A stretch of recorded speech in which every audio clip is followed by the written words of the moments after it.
Hey, Douglas Peacock here. Welcome to a beautiful Wednesday day. God, it's beautiful here on the coast. We watched an amazing lightning show last night over the city here on the Gold Coast. It was really quite amazing, just amazing. Anyway, today I want to look at just share with you 3 steps that can help you live a joyful life. And if you're going in your life and you've got crud going on, you find yourself irritated, frustrated, if you find yourself depressed or anxiety, overwhelmed, or stressed, when you start practicing these key principles, one of the things that happens to you is your life just begins to change because you pull yourself up out of the negativity and you step into being in this abundant flow on being in responsibility for what's going on, and you just feel better. You just feel joyful. And from someone that was a cranky old piece of snot that used to be really angry and used to fight, I thought this was a load of bollocks until I started practicing it. And then I would practice it and then I'd fall away and practice it and fall away. Yet when I have made it part of my life has just becomes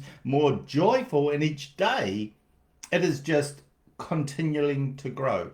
So the first one's no big flash of light, or it's just the energy of gratitude. And yesterday came across my my emails was Wayne Dyer. He would have been 81 yesterday. It would have been his birthday yesterday, and they were giving a special out to watch The Shift, the movie The Shift that he made. And I watched this movie. We bought the movie and we enjoy it. And it was funny. I watched the start of it, and there's a piece there where he gets out of bed and he's in gratitude. He just gets up, sits on the side of the bed, and just goes, "Thank you, thank you, thank you." And he's in gratitude for the start of another day. And that's how he starts his day. And when you do this practice, you connect to source. You fill yourself with light and you feel loving kindness. And it's in the practice of gratitude for everything. And then go off and you do your gratitude journal. You can go do your gratitude journals, or you can go and do whatever, however you start your day. But that first step of giving thanks is a great way to put you in the right frame of mind to get you moving. Even when you wake up in a bit of a funk, or you may have had a stressful sleep, there may be problems going on in your life, but you get up and you are thankful for being able to start another day. You are in joy. You're putting your right foot, the best foot forward. The second step that helps you live a joyful life is all about responsibility. Now, it's about taking responsibility for all actions. Now, you look and if you go into the deeper teaching of this, the energy of responsibility is your ability to respond in any one moment. And when we allow ourselves to step into the energy of responsibility, we have the opportunity to look on how am I sharing and how am I responding to what's going on. And the key here is to be in that place of gratitude first, be in the gratitude of being able to respond and able to take action.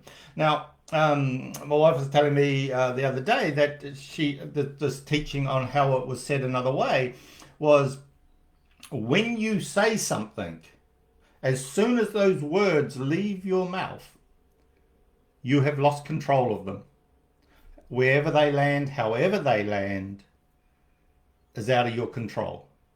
So you may say something and someone get offended by it, and oh, I didn't mean it like that. But those words from those emotions that were inside of you have left, and it's out of control. And it's the same as because my son plays tennis. If he gets frustrated with tennis and he wants to throw his racket, as soon as the racket leaves his hand, he has lost control of it. And when we look at this, and it's not that my son throws his racket, it's you can see the frustration and anger when something's, because tennis is quite a tough game to play. When it comes up, And it's being able to be responsible for how you respond. And we look at this in life, and we look at it when we feel anger coming up inside of ourselves, or we feel sadness coming up inside of ourselves, and we label it. We label the emotion what we think it is. The question that you ask yourself is, hold on, what was that energy before I labeled it anger? Was this just a piece of anger floating through the atmosphere? There's consciousness of anger floating through? And what was it called before we had the English language? What would you have called this energy? Was it R? Or, what was it? And you think about it and you go, wow, this energy, this feeling I'm feeling, before I named it anger, what was it? It was just a feeling of discomfort. And one of the teachings that you look at, how do you know that that energy is not source energy, well, it is source energy, trying to help you, propel you forward, but your resistance and your closed-mindedness and your rigidity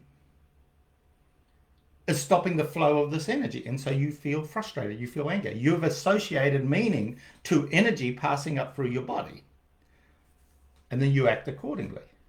When you stop, have gratitude for the ability to be able to see it, and allow yourself to step into the being responsible. Yes, I am feeling this discomfort inside of me. I am going to breathe. I'm going to walk. I'm going to do whatever I need to do to allow this energy to pass out. You find that it opens up and you're able to let it go. And then that takes me to the third key stick that helps bring you living a life of joy is the right action. And when I talk about right action, the energy that I mean about right action is the ability to come from a place of love in any situation. The ability to be able to offer kindness when someone is in hurt, and someone is in pain, and someone is in suffering. You still are able to keep your heart open. You are in gratitude for yourself. You take responsibility for your where you're standing, and you can still offer loving kindness to them. Doesn't mean you're going to jump in their pity pit and be in their pain and suffering, but you don't got to be an arsehole either. You can allow yourself to be in the right action, is to take the step to move and move yourself forward in a joyous way by just smiling at somebody someday. The checkout girl could be having a tough day, and you say a nice thing to them. You say, wow, thank you for your help. You could change their life. The amount of times of the stories that we have heard where somebody has come along and done right action through loving kindness to someone, and they've stopped them killing themselves. I was watching the news last night, and one of the top killer of people in Australia is suicide. Between 18 to 40, it's suicide. And that's really tough. That really hurts. That really sucks. Because people are taking their own lives because of the pain and suffering they're in.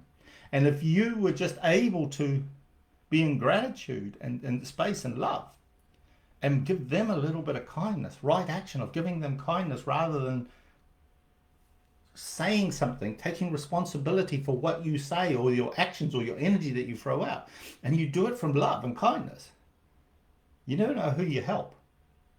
I'm forever grateful for a guy who did that to me one day. Never knew who he was, but he changed the path of my life. So you don't know who you touch, and it's just by having that gentle right action that you approach everything from a place of abundance and growth, rather than scarcity and fear where it constructs and you find everything wrong. It's easy to pick on people. It's easy to see what's wrong. It's also easy to be in love and joy and allow things be. So hey, have an awesome day, and I hope these tips help, and keep smiling. You take care.